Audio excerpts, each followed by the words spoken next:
Hey guys, welcome back to my channel. Drama के start में हम हमारी हीरोइन को देखते हैं जिसका नाम फेंगली है, जो कि अपनी फ्रेंड के साथ अपने एक्स बॉयफ्रेंड की बुराइयां कर रही होती है। नेक्स्ट सीन में हम हमारे हीरो को देखते हैं जिसका नाम यान है, जो कि फेंगली की सीवी को देखकर बोलता है कि बहुत टाइम से हमारी मुलाकात नहीं हुई, तो क्यों ना आज एक दूसरे से आमना सामना हो जाए। नेक्स्ट सीन में हम कंपनी के न्यू प्रेसिडेंट को देखते हैं जो कि आज ही अपॉइंट हुआ था, जो कि कोई और नहीं बल्कि यान होता है। और फेंगली भी इसी कंपनी में काम करती है और यान को ये बात अच्छे से पता है। यान को देखकर लड़कियां बातें करने लगती है कि हमारा नया बॉस कितना हैंडसम है ना, जबकि फेंगली उसे देखकर सोचती है कि मेरा एक्स बॉयफ्रेंड यान ये यहाँ पर क्या कर रहा है, और उससे छुपने की कोशिश कर रही होती है। तभी यान उसके पास आकर कहता है कि क्या तुम्हें मुझे देखने से कोई एलर्जी है, जिस पर फेंगली तो कुछ कह नहीं पाती। फिर यान उसका कार्ड देखते हुए कहता है कि तुम मेरे साथ मेरे ऑफिस में आओ, जिस पर उसकी कलीग से उससे पूछती है कि क्या तुम बॉस को पहले से ही जानती हो, तो वो अपनी गर्दन हिलाते हुए मना कर देती है। नेक्स्ट सीन में वो यान के पास पहुंचती है और उससे कहती है कि कितना टाइम हो गया हमने एक दूसरे को नहीं देखा, और तुम इतने बड़े बॉस भी बन गए। खैर मुझे इससे क्या लेना देना, मैं तो यहाँ पर बस अपनी फ्रेंड से मिलने आई थी, लेकिन अब मुझे चलना चाहिए। वो ये सब इस तरह से कह रही थी जैसे कि वो यहाँ की एम्प्लॉय ही ना हो। ये बोलकर वो जाने लगती है तो यान उसे रोकता है और कहता है कि मिस फैंगली, अगर आप अपनी जॉब नहीं खोना चाहती तो मेरी टाई बांधो, बिल्कुल पहले की तरह। वो कहती कि मैं क्यों बांधूं भला, तुम भूल गए कि हमारा ब्रेकअप हो चुका है। वो कहता है कि लेकिन अब मैं तुम्हारा बॉस हूँ तो तुम्हें मेरी बात माननी होगी। फैंगली भी मजबूरन टाई बांधने लगती है। फिर यान उससे पूछता है कि तुम्हें मुझसे ब्रेकअप करने पर अफसोस हो रहा है क्या, तो वो मासूम सा चेहरा बनाते हुए कहती है कि हाँ मुझे अफसोस हो रहा है। फिर वो टाई को उसके गले में कसते हुए कहती है कि हाँ मुझे अफसोस हो रहा है कि मुझे तुमसे बहुत पहले ही ब्रेकअप कर लेना चाहिए था। और वो वहाँ से भाग जाती है और बेचारा यान जो सुनना चाहता था वो नहीं सुन पाया। नेक्स्ट सीन में फेंगली उसे चुपके से देखने लगती है कि ज़रूर यान बहुत गुस्से में होगा। तभी यान भी चुपके से आकर उसके पीछे खड़ा हो जाता है और धीरे से उससे पूछता है कि तुम यहाँ पर क्या कर रही हो। फेंगली कहती है कि चुपचाप खड़े रहो, मैं यहाँ पर बॉस को देख रही हूँ। वो कहता है कि लेकिन बॉस तो यहाँ है, जिस पर वो बहुत ज़्यादा डर जाती है और देखती है कि यान तो उसके सामने खड़ा है। फिर वो उससे पूछता है कि तुमने जो भी किया क्या तुम उसकी एक्सप्लेनेशन नहीं दोगी। वो कहती है कि मुझे टाई को ऐसे कसना नहीं चाहिए था, मुझे माफ़ कर दो। जिस पर यान कहता है कि इतनी मासूम बनने की कोशिश मत करो, मैं टाई की बात नहीं अपने ब्रेकअप की बात कर रहा हूँ। जिस पर फैंगली उसको मस्का लगाने लगती है कि तुम तो बहुत अच्छे लड़के हो और इतने अच्छे लड़के को मैं भला कहाँ डिजर्व करती थी, इसलिए अच्छा ही हुआ कि हम दोनों सेपरेट हो गए। लेकिन यान उसकी ये सारी चालाकियाँ अच्छे से समझ रहा था। नेक्स्ट सीन में वो मीटिंग में कहता है कि मैं तुम सबका रिसर्च नॉलेज देखना चाहता हूँ, इसलिए मैं चाहता हूँ कि तुम सभी अपने एक्स को एवेल्यूएट करो। जिसकी स्टार्टिंग वो फैंगली से करता है, लेकिन फैंगली को तो कुछ समझ नहीं आ रहा होता क्योंकि वो उसकी बुराई उसके सामने कैसे करती। तभी उसकी फ्रेंड्स बोलने लग जाती है कि हाँ हाँ बताओ अपने उस फुल एरोगेंट एक्स के बारे में जो तुमने हमें बताया था। फैंगली तो एम्बेरसमेंट के मारे कुछ भी नहीं बोल पा रही थी और इधर यान को बहुत गुस्सा आ रहा था कि मैं एरोगेंट और फूल कब से हो गया। फिर वो फैंगली से पूरा डॉक्यूमेंट बनाने के लिए कहता है, वरना वो अपनी जॉब से हाथ धो बैठेगी। नेक्स्ट सीन में फैंगली को इतना ज़्यादा काम करके बहुत गुस्सा आ रहा होता है। वो कहती है कि यहाँ पर कंपनी संभालने आया है या मुझसे बदले लेना है। तभी उसे सामने यान मिल जाता है जो उससे पूछता है कि तुमने डॉक्यूमेंट कंप्लीट कर लिया है। ये सुनकर वो जल्दी से वापस भाग जाती है, वरना उसकी जॉब चली जाती। जिसके बाद जब वो घर जाने लगती है तो बहुत तेज बारिश स्टार्ट हो जाती है, तो वो वहीं पर बैठ जाती है। तभी वहाँ पर यान छाता लेकर आता है और उससे कहता है कि अगर बारिश में ऐसे भागती फिरोगी तो गिर जाओगी और तुम्हें चोट लग जाएगी। बताओ मैं तुम्हारे लिए क्या कर सकता हूँ। फैंगली उसकी तरफ देखती तक नहीं और गुस्से से कहती है कि तुम्हारी जो मर्जी करो। जिस पर यान कहता है कि ठीक है और उसे अपनी गोद में उठा लेता है। जिस पर फैंगली भी उसे कुछ नहीं कह पाती क्योंकि उसी ने तो कहा था कि तुम्हारी जो मर्जी करो। वो उसे अपनी गाड़ी के पास लाकर उतारता है और उससे पूछता है कि क्या तुम मुझे आज भी लाइक करती हो। थोड़ी देर तक तो फैंगली कुछ भी नहीं कहती, उसके बाद कहती है कि मेरा बॉयफ्रेंड है और मैं उसके साथ बहुत खुश हूँ। जो सुनकर यान को तो बहुत बुरा लगता है, लेकिन फिर भी वो उससे कहता है कि अपने घर जाओ, काफ़ी देर हो गई है।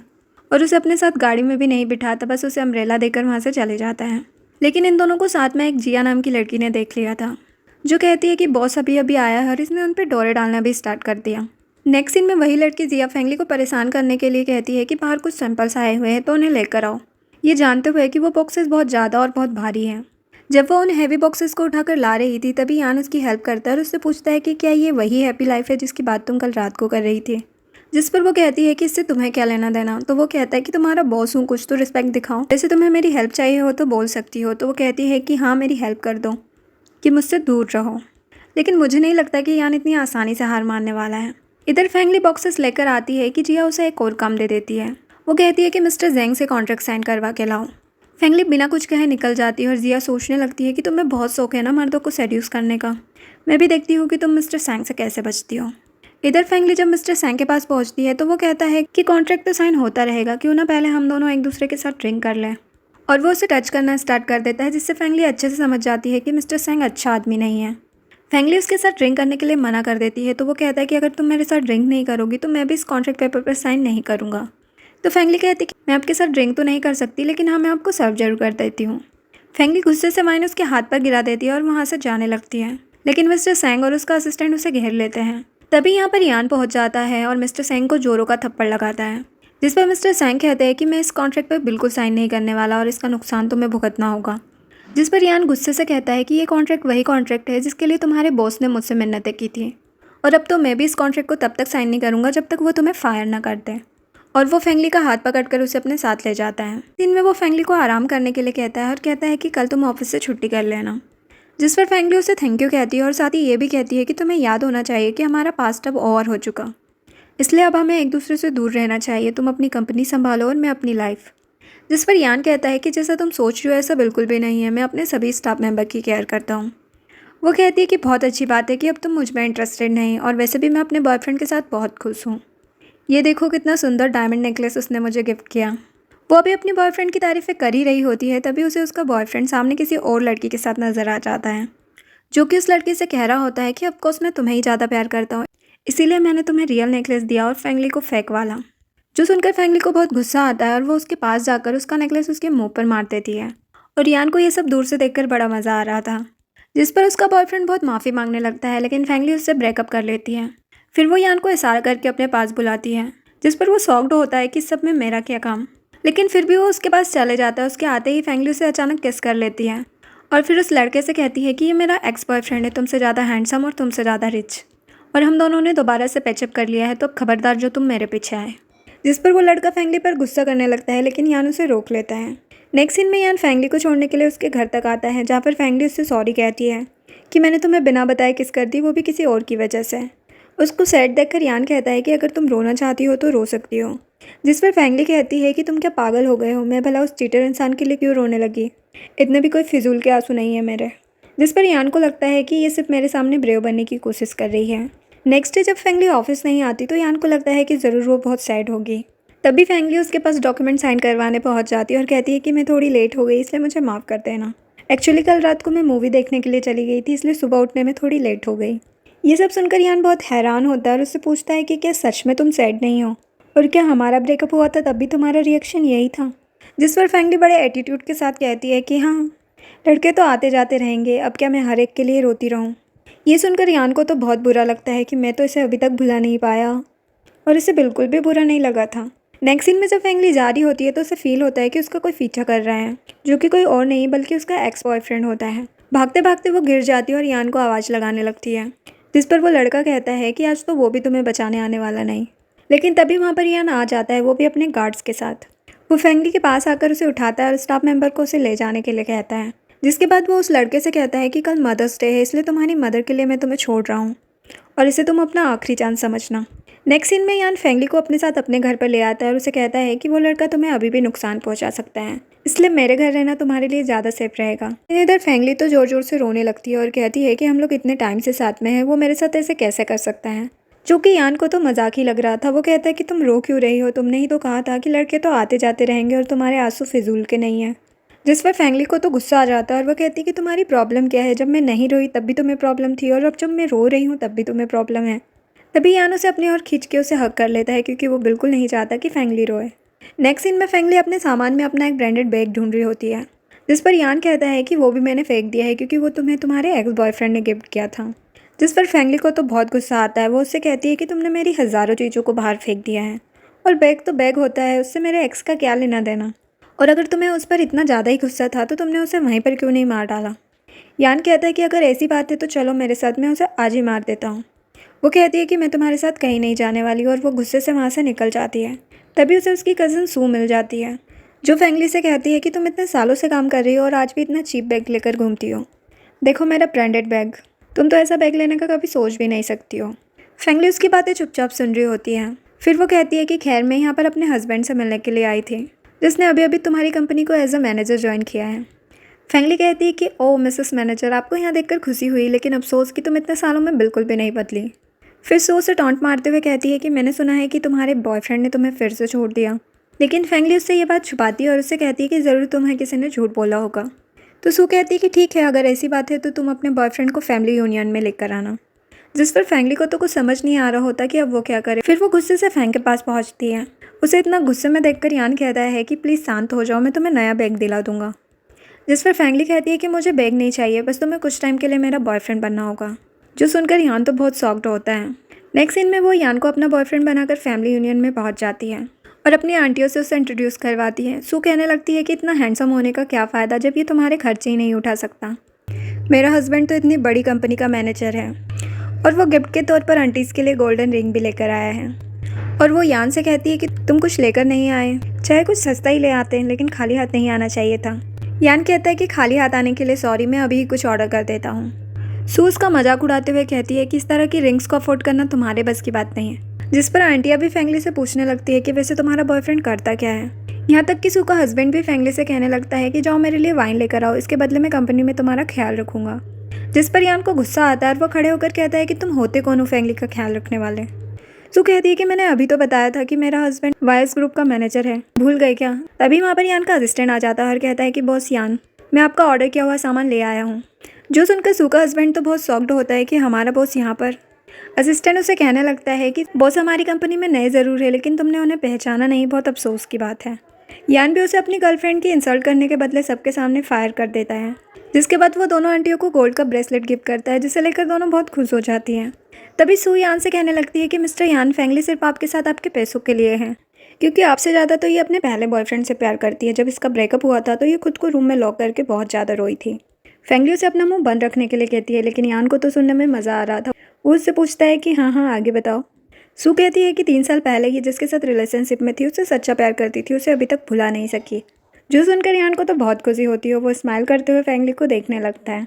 नेक्स्ट सीन में वापस आते हुए यान उसका मजाक बनाते हुए कहता है कि ओहो, तुमने मेरे लिए इतने सारे आंसू बहाए, मुझे अभी तक भुला नहीं सके, जबकि तुमने तो मुझे कुछ और ही कहा था। फैंगली कहती है कि तुम उसकी बातों में आ रहे हो, उसने जो कुछ भी कहा उसमें कुछ भी सच नहीं। यान कहता है कि सच सच बताओ, तुम आज भी मुझे लाइक करती हो ना। जिस पर फैंगली उसे कोई जवाब तो नहीं देती, उसे साइड में करते हुए कहती है कि तुम इतने केयरलेस कैसे हो सकते हो, तुम्हें पीछे से आती बाइक की आवाज़ नहीं सुनाई दी। यान उसे अपनी तरफ खींचकर कहता है कि क्या तुम अब भी यही कहोगी कि तुम मुझे लाइक नहीं करती, लेकिन अभी भी फैंगली उसे कोई जवाब नहीं देती। नेक्स्ट सीन में फैंगली को पीरियड पेन हो रहा होता है, तभी उसकी फ्रेंड उसे कहती है कि पीछे से वो आ रहा है, जो कि यान होता है। फैंगली के लिए पेट, पेन किलर और खाने के लिए कुछ लेकर आया था, जो उसे देकर उसे रेस्ट करने का बोलकर वहाँ से चला जाता है। जिस पर उसकी फ्रेंड कहती है कि तुम्हारा एक्स बॉयफ्रेंड तो कितना ज़्यादा केयरिंग है। फैंगली कहती है कि ये बोलकर मुझे गुस्सा मत दिलाओ, अगर वो इतना ही ज़्यादा केयरिंग होता तो मेरा उसके साथ ब्रेकअप क्यों होता। फिर हमें फ्लैशबैक में 3 साल पहले का सीन दिखाया जाता है, जहाँ पर फैंगली को पीरियड्स होते हैं और वो यान को सैनिटरी पैड लेने के लिए भेज देती है। थोड़ी देर के बाद यान का कॉल आता है और वो गुस्से से कहता है कि यार, यहाँ पर तो कितने सारे पैड्स हैं और अलग अलग साइजेस के, मुझे तो कुछ समझ में नहीं आ रहा कि कौन सा लूँ। ये जानने के बाद उसकी फ्रेंड कहती है कि तुमसे ब्रेकअप के बाद जरूर वो ऐसी लड़की से मिला होगा जिसने उसे मैच्योर बना दिया, वरना तो बॉयज खुद से इतना मैच्योर कभी नहीं होते और ना ही उन लोगों को ये बातें समझ में आती हैं। ये सुनकर फैंगली को गुस्सा आ जाता है और उसकी फ्रेंड समझ जाती है कि वो आज भी यान को लाइक करती है। नेक्स्ट सीन में फैंगली यान को एक लड़के के साथ देखती है और साइड में खड़ी एक लड़की उन दोनों को देखकर बातें करने लगती है कि ये दोनों साथ में कितने अच्छे लग रहे हैं। तो उसके साइड में खड़ा लड़का कहने लगता है कि सालों पहले इन दोनों ने साथ में बिजनेस स्टार्ट किया था, तो अब ये रिलेशनशिप में आ भी जाए तो कोई शौक वाली बात नहीं है। ये सब देखकर और सुनकर फैंगली को बिल्कुल भी अच्छा नहीं लगता। वो घर वापस आ जाती है, जहाँ पर उसे एक रिंग और नोट नजर आता है जिस पर लिखा हुआ था कि मैं तुम्हें हमेशा अपने पास चाहता हूँ। जो देखकर फैंगली सोचने लगती है कि जरूर यान के बिजनेस पार्टनर ही वो लड़की है जिसने उसे इतना मैच्योर बना दिया। नेक्स्ट सीन में फैंगली अपना सारा सामान पैक करके जाने लगती है और वो यान से कहती है कि मैंने अपने लिए नया घर ढूंढ लिया है, अब मैं तुम्हें परेशान नहीं कर सकती। और वो वहाँ से चली जाती है। तभी यान उसके पीछे भागते हुए आता है और कहता है कि प्लीज़ मत जाओ, और उसे रिंग और नोट दिखाते हुए कहता है कि मैंने इसे 3 साल से संभाल कर रखा है, सिर्फ तुम्हारे लिए। फिर हम फ्लैशबैक में देखते हैं कि जब इन दोनों का ब्रेकअप हुआ था तो यान फैंगली से कहता है कि प्लीज़ मत जाओ, मैं तुमसे बहुत प्यार करता हूँ। जिस पर फैंगली कहती है कि मैं जानती हूँ कि तुम मुझसे प्यार करते हो, लेकिन कह देना काफ़ी नहीं होता, तुम हमेशा मेरा ख्याल रखने की बजाय मुझे हर्ट कर देते हो। ये बोलकर वो चली जाती है और यान को कुछ समझ नहीं आ रहा होता कि मैं क्या करूँ। तभी डोरबेल बजती है, उसे लगता है कि फैंगली है। वो जल्दी से जाकर गेट खोलता है, लेकिन वो तो यही रिंग होती है जो यान ने फैंगली के लिए ऑर्डर की थी। लेकिन फैंगली तो जा चुकी थी और उसे रिंग को देखकर बहुत ज़्यादा रोना आ रहा था। एंड में यान उससे कहता है कि तुम ही वो लड़की हो जिसने मुझे ग्रो अप किया है, मैच्योर बनाया है। मैं बहुत बदल चुका हूँ, क्या तुम मुझे एक मौका नहीं दे सकती। लेकिन फैंगली उसे सीधे सीधे मना कर देती है। तो यान कहता है कि कोई बात नहीं, मैं तुम्हारे लिए इंतज़ार करने के लिए तैयार हूँ। जिस पर वो कहती है कि इस सब का अब कोई फ़ायदा नहीं, हमारे बीच जो कुछ भी था वो ख़त्म हो चुका है। ये बोलकर वो चली जाती है और बेचारे यान का तो दिल ही टूट जाता है। नेक्स्ट सीन में फैंगली की फ्रेंड उससे पूछती है कि क्या तुम सच में यान से प्यार नहीं करती हो। फैंगली कहती है कि ऐसी बात नहीं है कि मैं यान को भूल चुकी हूँ, लेकिन जो तकलीफें मैंने पहले सही है मैं अब दोबारा नहीं सहना चाहती। फिर हम फ्लैशबैक का सीन देखते हैं जहाँ पर फैंगली बार बार यान को कॉल कर रही थी, लेकिन उसका कॉल नहीं मिलता। तभी डॉक्टर ऑपरेशन थिएटर से बाहर आकर उसे बताते हैं कि हमने बहुत कोशिश की लेकिन तुम्हारे डैड को नहीं बचा पाए। जो सुनकर फैंगली बहुत ज़्यादा रोने लगती है। प्रेजेंट में फैंगली अपनी फ्रेंड से कहती है कि जब भी मुझे यान की ज़रूरत होती थी वो मेरे साथ नहीं होता था। मैंने कभी ये तो नहीं चाहा कि वो इतना अमीर हो जाए, लेकिन मैं हमेशा चाहती थी कि जब भी मुझे उसकी ज़रूरत हो वो मेरे साथ हो। उसकी फ्रेंड उसे यान को एक और मौका देने के लिए कहती है, लेकिन फैंगली नए घर में सामान शिफ्ट करने का बहाना बनाकर वहाँ से चली जाती है। नेक्स्ट सीन में फैंगली के घर का बल्ब खराब हो गया था, जिसे ठीक करने के लिए वो इलेक्ट्रिशियन को कॉल करती है, लेकिन वो गलती से यान को कॉल कर देती है तो वो उसे सॉरी कहती है क्योंकि वो अच्छे से जानती थी कि वो अभी मीटिंग में है। जिसके बाद जब इलेक्ट्रिशियन बल्ब ठीक कर रहा होता है तो वो फैंगली को देख रहा होता है और फ़ोन निकाल कर उसकी फ़ोटो भी खींच लेता है, जो देखकर फैंगली बहुत डरने लगती है और शॉपिंग का बहाना करके घर से बाहर जाने लगती है। लेकिन वो भी उसके पीछे जाने लगता है उसे रोकने के लिए, लेकिन तभी यहाँ पर यान आ जाता है, जिसे देखकर फैंगली की जान में जान आती है। वो यान से कहती है कि ये मुझे कब से घूर रहा है और इसने मेरी फ़ोटोज़ भी क्लिक की। जिस पर वो इलेक्ट्रिशियन कहता है कि ऐसी तो कोई भी बात नहीं है, मैंने तो सिर्फ इनके पजामा की पिक्चर ली क्योंकि मुझे बहुत पसंद आया, मैं अपनी वाइफ के लिए लेना चाहता हूँ। यान कहता है कि क्या तुम्हारे पास इसका कोई सबूत है, तो वो फैंगली की ली हुई हाफ पिक्चर दिखाता है। तो यान उसे सॉरी बोलकर वहाँ से भेज देता है। जिसके बाद फैंगली यान से पूछती है कि तुम तो ज़रूरी मीटिंग में थे ना, तो फिर अचानक यहाँ पर कैसे चले आए। यान कहता है कि मुझे तुम्हारी बहुत फिक्र हो रही थी, इसलिए मैं तुम्हें देखने के लिए आ गया। फिर वो सैड होकर फैंगली से कहता है कि पहले मैं पैसा कमाने के चक्कर में तुम्हें ज़्यादा टाइम नहीं दे पाया, लेकिन आज जब मेरे पास पैसा है तो तुम नहीं हो। यान की बातें सुनकर फैंगली भी मेल्ट हो रही थी। तभी यान कहता है कि बहुत देर हो चुकी है, मुझे अब चलना चाहिए। तभी फैंगली उसे रोकते हुए कहती है कि मैंने सुना है कि 80% लोगों का पैचअप होने के बाद फिर से ब्रेकअप हो जाता है। जिस पर यान कहता है कि ये सब फालतू की बातें हैं और मुझे तुम्हारा मिल जाना किसी लॉटरी से कम नहीं, तो फिर मैं तुम्हें क्यों जाने दूंगा। जो सुनकर फैंगली भी खुश हो जाती है और कहती है कि क्यों ना हम दोनों दोबारा से पैचअप कर लें। जो सुनकर यान की तो खुशी का ठिकाना नहीं था, वो उसे खींचकर हक कर लेता है और कहता है कि अब मैं तुम्हें खुद से कभी दूर नहीं जाने दूंगा। जिसके बाद फैंगली उससे पूछती है कि तुम तो इतने इंपॉर्टेंट क्लाइंट को ऐसे ही छोड़कर आ गए, इससे तुम्हारा बहुत बड़ा नुकसान हो सकता है। यान कहता है कि तो क्या हुआ, मेरे पास इतने पैसे तो है कि तुम्हारी लाइफ अच्छे से गुजर पाए। इसके अलावा और मुझे पैसों का क्या करना है। जो सुनकर फैंगली भी खुश हो जाती है कि यान के लिए वो पैसों से ज़्यादा इंपॉर्टेंट है। एक सीन में यान रोमांटिक मूड में होता है। वो फैंगली के साथ टाइम स्पेंड करना चाह रहा था, लेकिन फैंगली उसे डांटने लगती है कि खबरदार अगर तुमने ऑफिस में किसी को पता चलने दिया कि हम दोनों रिलेशनशिप में हैं। यान उससे कहता है कि फ़िलहाल मैं यहाँ का प्रेसिडेंट नहीं बल्कि तुम्हारा बॉयफ्रेंड हूँ, इसलिए तुम काम को छोड़कर मुझ पर ध्यान दो। लेकिन वो गुस्से से फिर कहती है कि अगर किसी को पता चलेगा तो उन्हें लगेगा कि मैं तुम पर डिपेंड हूँ।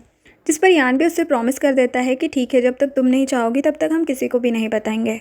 जिसके बाद हम देखते हैं कि यान ने फैंगली को प्रॉमिस तो कर दिया था, लेकिन उससे दूर रहना उसके लिए बहुत मुश्किल हो रहा था। उसे जब भी मौका मिलता फैंगली के क्लोज जाने का, वो उसे बिल्कुल भी वेस्ट नहीं जाने देता, लेकिन फैंगली तो उस पर गुस्सा करके उसे भगा देती है। नेक्स्ट सीन में जिया फैंगली को परेशान करने के लिए उसे बहुत सारा काम दे देती है और उसे जल्दी कंप्लीट करने के लिए कहती है। ये बात यान ने भी सुन ली थी, लेकिन फैंगली उसे सारे से चुप रहने के लिए कहती है। जिसके बाद फैंगली को लेट नाइट तक काम करते हुए देखकर यान को बिल्कुल भी अच्छा नहीं लगता है, इसलिए वो ऑफिस की छुट्टी अनाउंस कर देता है ताकि कल वो अपनी नींद पूरी कर पाए। लेकिन ये छुट्टी जिया के लिए नहीं होती है। नेक्स्ट सीन में एम्प्लॉय हॉलीडे के बाद डिस्कस कर रहे थे कि उन्होंने हॉलीडे को कितना एंजॉय किया। जो सुनकर जिया को तो बहुत गुस्सा आ रहा था कि ऑफ होने के बावजूद भी उसे ऑफिस में रहना पड़ा। नेक्स्ट सीन मीटिंग का होता है, जहाँ पर फैंगली वो डिज़ाइन ढूंढ रही होती है जो उसने रात भर जागकर बनाया था। ये देखकर जिया सोचती है कि ये तो उसने तभी डिलीट कर दिया था जब सारे एम्प्लॉयज़ ऑफिस से चले गए थे। और वो फैंगली से कहती है कि वैसे तो तुम बहुत लापरवाह हो, लेकिन ऑफिस के काम में तो तुम्हें ऐसी लापरवाही नहीं करना चाहिए। फैंगली कहती है कि तुम ऐसे कैसे कह सकती हो, मैंने तो तुम्हें वो डिज़ाइन चेक भी करवाया था। लेकिन जिया इस बात से साफ इनकार कर देती है। तभी वहाँ पर यान पहुँच जाता है, जो कि फैंगली का बनाया हुआ डिज़ाइन यूएसबी में ले आया था, और कहता है कि मैंने पूरी रात फैंगली के साथ मिलकर इस डिज़ाइन को कंप्लीट किया है और मैं जानता हूँ कि इसने बिल्कुल भी लापरवाही नहीं की है। जो सुनकर सभी शॉक्ड होते हैं कि एक बॉस एक छोटी सी एम्प्लॉय के साथ और टाइम क्यों करने लगा। तो यान खड़ा होकर फैंगली के पास आकर कहता है कि इसमें क्या बुराई है अगर मैं काम में अपनी गर्लफ्रेंड की हेल्प करूँ। ये सुनने के बाद तो जिया की बोलती बंद हो जाती है। फिर यान जिया से कहता है कि तुम्हें क्या लगता है कि मुझे पता नहीं चलेगा कि वो डिज़ाइन तुमने डिलीट किए थे। इसीलिए वो जिया को जॉब से फायर कर देता है। नेक्स्ट सीन में यान फैंगली को सॉरी कहता है कि मैं इस बात को सीक्रेट नहीं रख सका। तभी उन दोनों को ऑफिस के कुछ और स्टाफ मेंबर देख लेते हैं, तो यान जल्दी से उससे दूर हो जाता है। लेकिन फैंगली उससे कहती है कि क्या तुमने पहले कभी किसी बॉस को प्यार होते नहीं देखा क्या, और उसे हक करके अपने साथ ले जाने लगती है। नेक्स्ट सीन में फैंगली यान से कहती है कि 3 दिन के लिए मुझसे बात मत करना, और इसके बाद वो खुद को रूम में लॉक कर लेती है। यान को गुस्सा तो बहुत आ रहा था, लेकिन वो सोचता है कि सिर्फ 3 दिन की तो बात है, ये भी गुजर ही जाएंगे। लेकिन उसे टेंशन होने लगती है और वो सोचने लगता है कि कहीं ऐसा तो नहीं कि कल रात को जो मैंने पूरी रात जाकर वर्ल्ड कप देखा था, जिसकी वजह से फैंगली को मुझ पर गुस्सा आ गया हो और इसीलिए उसने मुझे बात करने से मना कर दिया। सोचते सोचते उसे सुबह के 4 बज जाते हैं, लेकिन उसे समझ नहीं आ रहा होता कि आखिर मैंने किया क्या है। तभी उसे याद आता है कि जब हम फ्लावर शॉप के पास से गुजर रहे थे तब वहाँ फैंगली 2 सेकंड के लिए खड़ी थी। कहीं ऐसा तो नहीं कि वो फ्लावर्स लेना चाह रही थी और मैंने उसे दिलाए नहीं। वह होते ही यान फैंगली को आवाज़ देता है और उससे कहता है कि पता नहीं कि वो फ्रिज ऑन नहीं हो रहा, प्लीज़ तुम बाहर आकर मेरे लिए उसे चेक कर दो ना। जब फैंगली फ्रिज चेक करने के लिए बाहर आती है तो देखती है कि पूरा फ्रिज फ्लावर से भरा पड़ा है। इसके बावजूद भी फैंगली उसे डांटने लगती है कि तुमने मुझे डिस्टर्ब कर दिया, मैं कब से कॉइन्स इकट्ठे कर रही थी ताकि मैं ऑनलाइन शॉपिंग कर सकूँ। यान कहता है कि तो कब से इसलिए तुम मुझे इग्नोर कर रही थी, लेकिन अब तो हमारे पास पैसे हैं ना, तो कॉइन्स की क्या ज़रूरत। लेकिन वो कहती है कि नहीं, मुझे कुछ ज़रूरी सामान लेना और इसके लिए मैं खुद ही पे करना चाहती हूँ, और ख़बरदार अगर अब तुमने मुझे डिस्टर्ब किया तो। अब यान को पता चल चुका था कि फैंगली क्या चाहती है, तो वो अपने असिस्टेंट को कॉल करता है और उससे कहता है कि सभी सप्लायर से कांटेक्ट करें कि वो प्राइसेस कम कर दे। कम प्राइसेस देखकर तो फैंगली बहुत ज़्यादा खुश हो जाती है और इस तरह उसकी शॉपिंग भी हो जाती है और उसे पता भी नहीं चलता।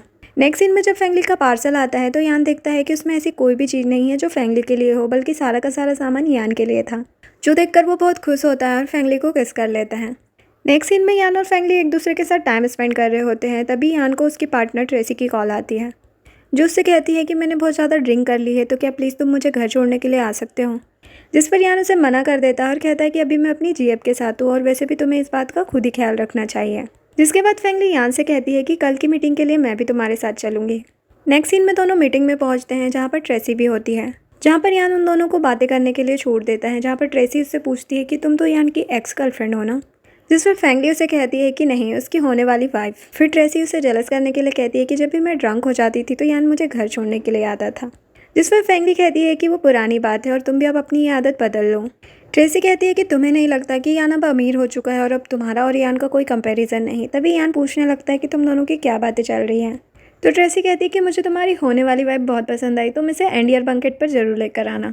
नेक्स्ट सीन एंडियर बंकेट का होता है, जहाँ पर यान फैंगली को अपने साथ लेकर आता है, जहाँ पर ट्रेसी भी उसका हाथ पकड़ने लगती है, लेकिन यान अपना हाथ पीछे कर लेता है, इसलिए फिर वो अकेले ही नीचे आ जाती है।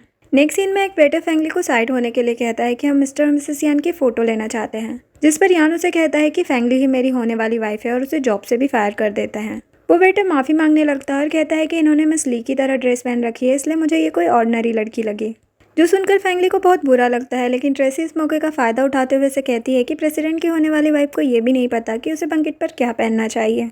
मेरे ख्याल से अब तो तुम्हें इस बात का अंदाज़ा हो चुका होगा कि तुम में और यान की दुनिया में कितना बड़ा फ़र्क आ चुका है।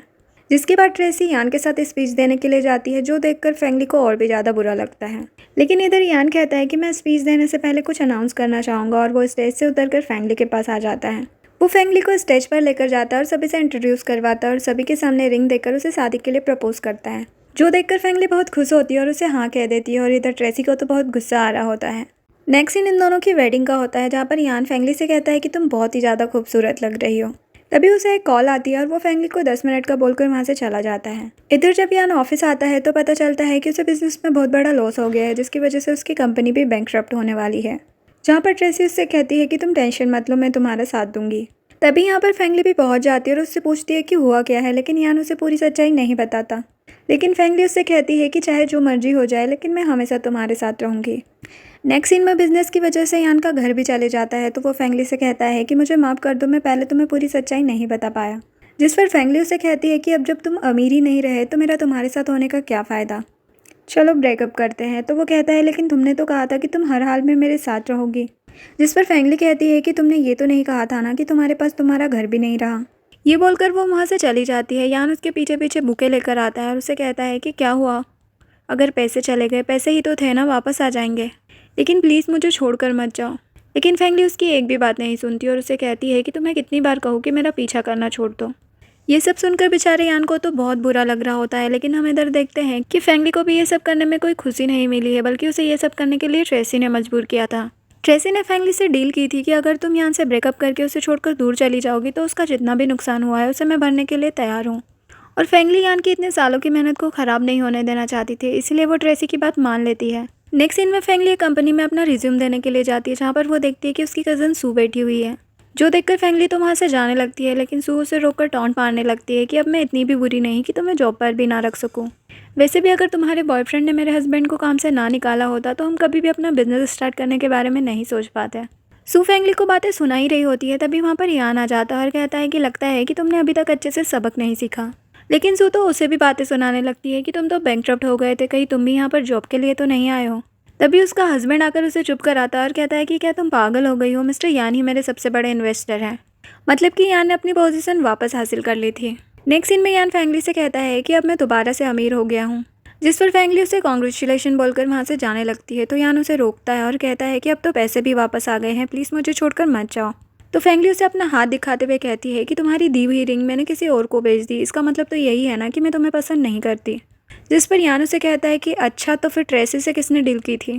फ्लैशबैक में हम देखते हैं कि ट्रेसी यान से कह रही होती है कि मेरे डैड तुम्हारा सारा कर्जा चुका देंगे, बस वो चाहते हैं कि तुम मुझसे शादी कर लो, और मैं भी ऐसा ही चाहती हूँ क्योंकि मैं बहुत टाइम से तुम्हें लाइक करती हूँ। जिस पर यान कहता है कि मैं जानता हूँ कि तुम मुझे लाइक करती हो, इसीलिए तो तुमने ये सब खेल रचाया ताकि तुम फैंगली को मुझसे दूर कर सको। जो सुनकर ट्रेसी तो शॉक्ड होती है कि यान को उसकी सारी चाल पता थी। प्रेजेंट में यान फैंगली से कहता है कि हम बहुत बार अलग हुए और बहुत बार एक हुए, लेकिन मैं कसम खा के कहता हूँ कि मैं तुम्हारे बिना नहीं रह सकता। अगर अभी भी मुझ में किसी चीज़ की कमी है तो मुझे बताओ, मैं उसे भी पूरा कर दूंगा। जो सुनकर फैंगली भी उसे अपने गले में से रिंग दिखाते हुए कहती है कि मुझे तुम्हारे पैसे नहीं बल्कि तुम चाहिए हो।